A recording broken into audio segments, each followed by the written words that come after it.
Hello guys, welcome back to my channel. কেমন আছো তোমরা সবাই? আশা করছি ভীষণ ভালো আছো। ভগবানের কাছে প্রার্থনা করি তোমরা সবসময় খুব ভালো থেকো। আমি জানি না আমি কতদূর কি ভয়েস দিতে পারবো, কারণ আমার শরীর, গলা, মাথার যন্ত্রণা মানে ভীষণ অবস্থা খারাপ। মানে জানি না হঠাৎ করে কি হয়ে গেছে। সেই সরস্বতী পুজোর পরের দিন থেকে অবস্থা ভীষণ খারাপ, এখনও পর্যন্ত ঠিক হচ্ছেই না। প্রচণ্ড পরিমাণে কাশি হচ্ছে। তো যাই হোক, ওসব বাদ দাও। আমি তো বহুদিন এই চক্করে পড়ে গিয়ে আমি ব্লগ পোস্ট করতে পারছি না, অথচ আমার ভিডিওয়ে পুরো ফোন স্টোরেজ ফুল হয়ে গেছে। আমি কিচ্ছু করতে পারছি না। নতুন কোনো যে ভিডিও করবো বা ছবি তুলবো সেটাও করতে পারছি না, এতটা পরিমাণে আমার ফোনের স্টোরেজ ফুল হয়ে গেছে। তো যাই হোক, এরপরে আমাকে পুরোনো ভিডিওগুলোকে একটু একটু করে হলেও, কষ্ট হলেও আমাকে তোমাদের সাথে শেয়ার করে নিতে হবে। আর তোমরা একটু প্লিজ কষ্ট করে একটু দেখে নাও আগের ভিডিওগুলো, যেহেতু করা আছে। শুধু শুধু তো আমি ডিলিট করে দিতে পারি না।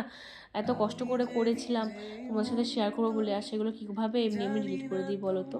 তো সেই কারণে একটু দেখো, যখন পুরুলিয়াতেই ছিলাম তো দিদিকে ডিমের ঝোল করে নিয়েছিল, ভাত করে নিয়েছিল, ওদিকে আরও বেগুন ভাজা আরে হচ্ছিলো। কিন্তু আমি সকাল থেকে ভিডিওটা স্টার্ট করিনি। আমি স্নান টান করে দেওয়ার পরে সরি একটু মানে কি বলবো, আর একবার শুরু করলে সেটাকে আধ ঘন্টা টাইম লাগে আমার থামতে। তো যাই হোক, তারপরে এইদিকে দেখো যে 2টো বাজছিল তখন।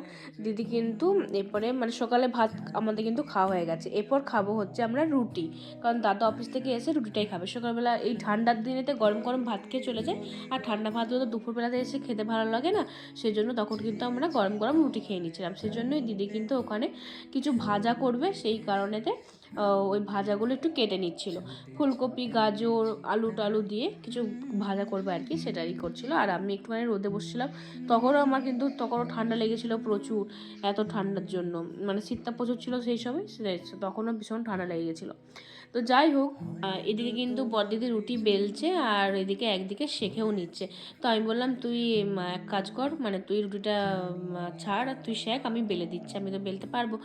আসলে কি বলতো, এই রুটি বেলাটা তো আমি খুব একটা পারি না, সে পাতলা হয়ে যায়। কিন্তু এবারে তো আমি ভালোই বেলতে পারছিলাম, তাই বললাম তুই সরে যা, আমি বেলে দিচ্ছি, তাড়াতাড়ি হয়ে যাবে।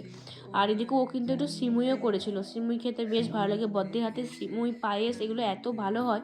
আর রান্নাটাও এত সুন্দর করছিল, আমার তো মানে কি বলবো, এখনও মানে মুখে লেগে আছে, এত ভালো ভালো রান্না করছিল। আর এদিকে আমি যে রুটি বেলে দিচ্ছিলাম, তখনও মানে তখন ব্লগগুলো করছিলাম, তখনও মা ভাই যে পৌঁছায়নি পুরুলিয়াতে। ভাবো এখনও কত ব্লগ জমা আছে আমার। আর এদিকে যে দুধ পড়ে গেল সিমুইয়েতে, দেখেই খেতে মন যাচ্ছে। অনেকদিন সিমুই পায়েস খাওয়া হয়নি। দিদিরা যে কবে আসবে তার নেই ঠিক, দুজনই এখন চলে গেছে ওই জায়গায়, এত দূরকে চলে গেছে যে হুট করতেই যাবো বা ওরা আসবে মানে সেরকম কিছু হবেই না। এরপর সারাকে স্কুলে ভর্তি করবে, তো আর তো মানে কি যে হবে জানি না বাবা। তো এদিকে দাদা কিন্তু এসে গেছে, দাদা খেতেও বসে পড়েছে, কারণ দাদাকে তো আবার বেরিয়ে যেতে হবে, সেই কারণে। এদিকে দেখো আমাদের ফুলকপি, মটরশুঁটি, আলু, গাজর সব কিছু দিয়ে কিন্তু আমাদের একটা ভাজা হয়ে গেছে, আর সিমুইও রেডি। এদিকে দিদি কিন্তু আমাদেরকে রুটিও দিয়ে দিচ্ছে। তো গরম গরম রুটি আর ভাজা সিমুইতে খেতে এত ভালো লাগছিল, কি বলবো তোমাদের, জাস্ট অমৃত লাগছিল। আর এই সময়টাতে বেশ রুটিটা খেতে ভালো ছিল। মানে এই শীতকালের দিনেতে গরম গরম সব কিছুই ভালো লাগে, ঠান্ডা জিনিসটা একদমই ভালো লাগে না। আর সাথে ছিল কিন্তু টক দই। তো কী যে ভালো লাগলো খেতে, কি বলবো। তো আমাদের কিন্তু খাওয়া দাওয়া মোটামুটি কমপ্লিট হয়ে গেছে, সবাই মিলে খেয়ে নিয়েছি। তারপরে কিন্তু আমি আবারও রেডি হয়ে গেছি, আমি আর মেজদি যাবো হচ্ছে একটু কিছু কেনাকাটা করার আছে। কারণ ওই যে বললাম মা ভাই আসবে, সেই জন্য মেজদি সব কিছু একটু একটু করে কিনে রাখছে। তারপরে ওই যে সেদিনে শপিং মল গেছিলাম না, সেদিনে তো কিছু কেনাকাটি করেছিল, ওই মানে খাবার জিনিস আর কিছু কিনেছিল আর কি। ডাল, তেল, সয়াবিন, পাস্তা, ম্যাগি, এইসব জিনিসগুলো ও আর কি রেখে আসবে নিজের ফ্ল্যাটে। আর তোমার ওর যে একটা টেবিল করিয়েছে, মানে খাবার টেবিল আর কি, ডাইনিং টেবিল, সেই টেবিলটাতে 2টো চেয়ার আছে। আর একটা চেয়ার ঘর থেকে আনেনি আর কি, ওখানে তো রেখে এসছে। তো সেই জন্য আর একটা চেয়ার ওর লাগবে। তো সেই কারণে ওই চেয়ারটাও কিন্তু কিনতে যাচ্ছি আর কি। ওই সেই জন্য মেজদি বললো আমি একা কেন যাবো। তো আমি বললাম আর কি, একা কেন যাবি, তাহলে চল আমিও যাই, তোরও সুবিধা হবে। ডোডো আছে, তারপরে এত ব্যাগ আছে, তারপর টোটো পাওয়া যাচ্ছে না, তারপর অনেকক্ষণ পরে টোটো পেয়েছি। আর ডোডো কিন্তু মানে ওই লিফটের ব্যাপারটা ওর এত ভালো লাগে, এমনভাবে একভাবে তাকিয়ে থাকবে যে কি হচ্ছে, উপর দিয়ে যাচ্ছে একবার, নিচ দিয়ে নামছে একবার, মানে এত দেখতে ভালোবাসে, কি বলবো, কোনো দিকে আর তাকাবে না ওরা দেখতে পেলে, এরকম ব্যাপার। তো যাই হোক, ও বেচারা ওই ওয়ার্কার থেকে পড়ে গেছিলো। তোমরা অনেকেই বলছো ওটা ভালো না, ওটা ব্যান হয়ে গেছে, কিন্তু এখানে তো দিব্যি কিনতে পাওয়া যাচ্ছে গো, ও তো সব জায়গাতেই কিনতে পাওয়া যায়।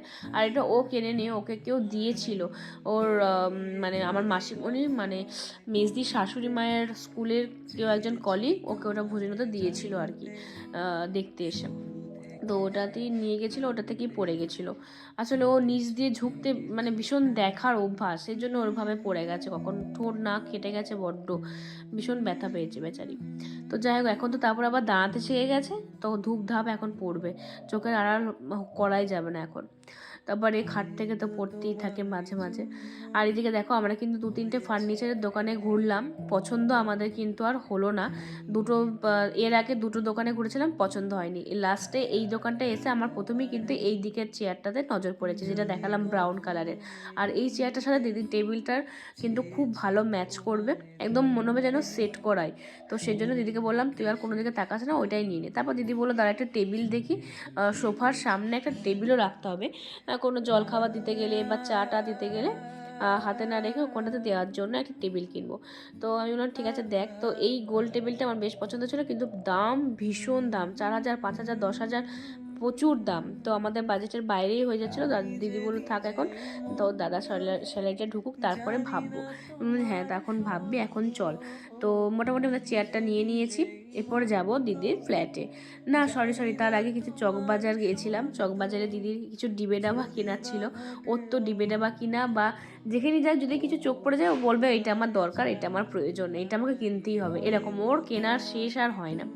আর আমিও মিস্টার ভদ্র তখন মানে জন্মদিন মানে ছিল আর কি, সেজন্য কিছু কিনবো করছিলাম, কিছুই তো কিনে আনা হয়নি, আর অর্ডারও দেওয়া হয়নি।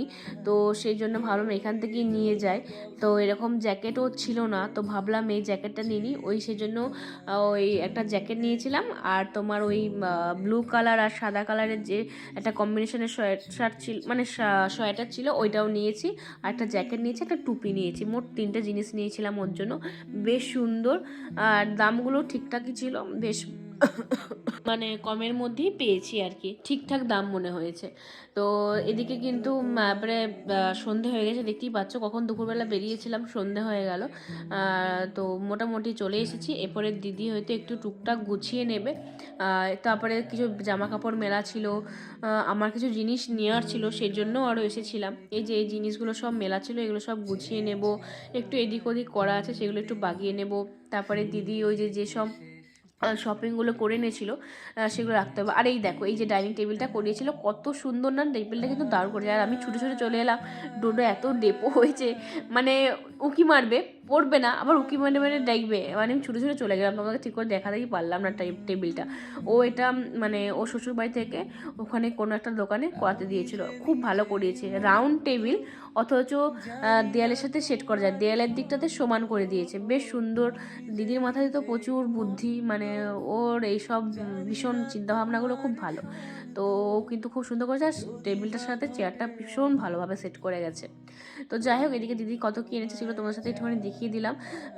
ফিনাইল আর এইসব আরও কী সব এনেছে আমি তো ঠিক ভুলেই গেলাম, দেখাতেই পারলাম না, ভুলে গেছি। আর আমি এদিকে গলাটা এত কষ্ট হচ্ছে, আমি মানে কথা বলবো কি, মানে এত কাশি পাচ্ছে কি বলবো। আর এদিকে আমি প্রথমে ভাবলাম যে ডিম কিনে এনেছিস নাকি, তারপর দেখলাম যে না, ডিম নয়, মধু আছে এটাতে। টোটোর জন্য মধুটা নিয়ে এসছে। এদিকে চাউমিন এনেছে, কারণ চাউমিন, ম্যাগি, পাস্তা এগুলো তো খেতে ইচ্ছে করে বড্ড সন্ধ্যেবেলার টাইমগুলোতে, তো সেই কারণে। তারপরে এই যে রুটি বেলার জন্য একটা কি ওই যে সেঁকার জন্য এনেছে, তারপরে হাতা এনেছে, একটা বুটির দরকার ছিল, বুটি নিয়ে এসছে, ভীষণ শক্ত ছিল, যাই হোক বুটিটা বেশ ছোটোখাটোর মধ্যে ভালো হয়েছে। তারপরে আর কি নিয়ে এসছে, চলো তোমাদের সাথে তো সবই দেখবো। আর এদিকে দেখো ভুটু বাবু এসে গেছেন, আর এই ওয়ার্কারটা থেকে পড়ে গেছিলো।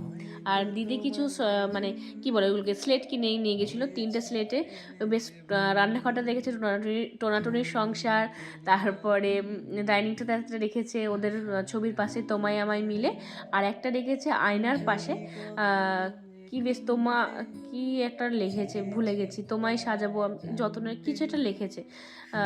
তো যাই হোক, এদিকে দেখো কত কি জিনিস, সসের বোতল এনেছে, ভুট্টা ভাজা এনেছে, তারপরে কি বলে গোলমরিচ, ম্যাগি, এদিকে সোডা বা কিছু একটা, এদিকে চাট মশলা আর সব কিছু এনেছে। এদিকে দুটো পাস্তা এনেছে, একটার সাথে আরেকটা ফ্রি ছিল। আর এদিকে ডাল আছে, মুসুর ডাল, বিট ডাল, তারপরে মুগ ডাল, আর হেন তেন করে কিছু একটা আছে, আমি ঠিক জানি না। আর এদিকে এই যে কৌটোগুলো নিয়ে এসছে কয়েকটা মশলা রাখার জন্য। আর এদিকে এই হচ্ছে ব্যাপার। তো এই ছিল আমার দিদির আজকের মানে সেদিনের শপিং আর কি। তো সেগুলোই রাখার জন্য ঠিকঠাক জায়গাতে ও রেখে দিয়েছে, গুছিয়ে দিয়েছে। আর ডোডোবাবু তো ভীষণ কান্নাকাটি করছে, আর থাকবেই না আমার কাছে, বলছে ভীষণ মায়ের কাছে যাবে আর কি। আর এদিকে রান্নাঘরেতে দুটো ড্রাম ছিল এই জায়গাটাতে, তো ওকে বললাম তুই সরিয়ে দিয়ে বারান্দায় রেখায়, মানে মুড়ির ড্রাম, চালের ড্রাম এগুলো ছিল আর কি, সেজন্য দেখো রেখে দিয়েছে বলে আরও জায়গাটা বেশ বড় লাগছে, সুন্দর দেখতে লাগছে, সুন্দর করে গুছিয়ে দিয়েছে। আর ওর রুম টুম ডাইনিং আরে সব সুন্দর করে, কি সুন্দর করে গুছিয়ে রাখে, মানে ওর তো সাজানো আলাদাই জিনিসও সব পারে। তো ওই যে যেখানে পর্দা লাগানো আছে ওইখানটাতে ওর বারান্দা, সেটা একদিন দেখাবো। আর যেদিনকে ওর বাড়ি যাব তখন দেখিয়ে দেবো। এখন তো মা ভাই আসবে, তখন তো আসবোই, কয়েকদিন থাকবো, তখন তোমাদের সাথে শেয়ার করব। তো আজকের ভিডিওটা এ পর্যন্তই। কেমন লাগলো সেটা কিন্তু অবশ্যই জানাবে, ভালো লাগলে অবশ্যই লাইক কমেন্ট শেয়ার করতে একদম ভুলবে না। তো দেখা হচ্ছে পরের ব্লগে খুব তাড়াতাড়ি, ততক্ষণ ভালো থাকবে, সুস্থ থাকবে। আর পেজে নতুন প্লিজ প্লিজ পেজটাকে আমার ফলো দিয়ে পাশে থেকো, সাথে থেকো। তো চলো, বাই।